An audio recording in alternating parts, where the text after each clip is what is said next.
తెలంగాణ అసెంబ్లీలో బీఆర్ఎస్ నేతల తీరుకు వ్యతిరేకంగా కరీంనగర్లో సూడా చైర్మన్ కోమటిరెడ్డి నరేందర్ రెడ్డి ఆధ్వర్యంలో కాంగ్రెస్ నాయకులు ఆందోళన చేపట్టారు.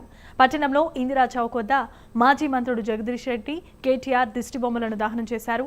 ఇప్పటికైనా బీఆర్ఎస్ నేతలు పద్ధతి మార్చుకోవాల్సిందిగా కోమటిరెడ్డి నరేందర్ రెడ్డి హెచ్చరించారు.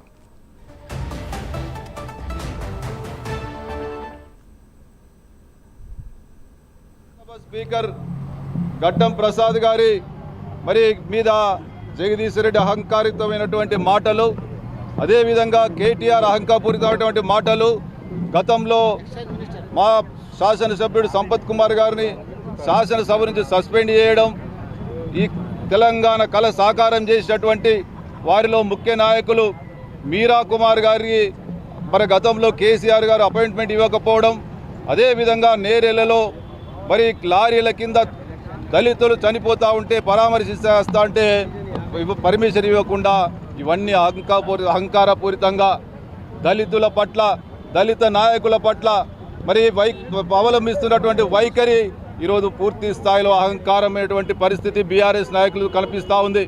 దాన్ని పూర్తి స్థాయిలో మా పిసిసి ఇచ్చిన పిలుపు మేరకు ఎక్కడికక్కడ వారి యొక్క వైఖరిని ఖండిస్తూ వారి పద్ధతి కనుక మార్చుకోకపోతే ఖబర్దార్ బీఆర్ఎస్ నాయకులను హెచ్చరిస్తూ ఉన్నాం. ఏదేమైనప్పటికీ కూడా సభ జరుగుతున్న సందర్భంలో ఒక క్రమశిక్షణ బాధ్యతారహితంగా పాటుపడాల్సిన అవసరం ఉంది. అందులో భాగంగా జగదీష్ రెడ్డి గారు కానీ అదేవిధంగా కేటీఆర్ కానీ ఏ రకంగా మాట్లాడారో దాన్ని ప్రజలందరూ చూసిరు. కాబట్టి ఆ రాజ్యాంగ రాసిన నిర్మాత మన అంబేద్కర్ గారిని కూడా అవమానించే పరిస్థితి విధంగా వాళ్ళు మాట్లాడడం ఇది చాలా తప్పుగా భావిస్తున్నాం. ఇంకొకసారి ఇటువంటి పునరావృతం ఎప్పుడు కూడా కావద్దు.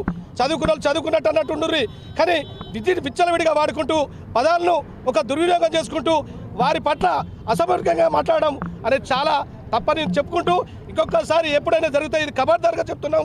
ఎప్పుడు కానీ మీరు దుర్వినియోగం చేసే విధానం కానీ పద్ధతులు కానీ ఇప్పుడు అభివృద్ధి సంక్షేమం అనుకుంటే విధానంలో కాంగ్రెస్ ప్రభుత్వం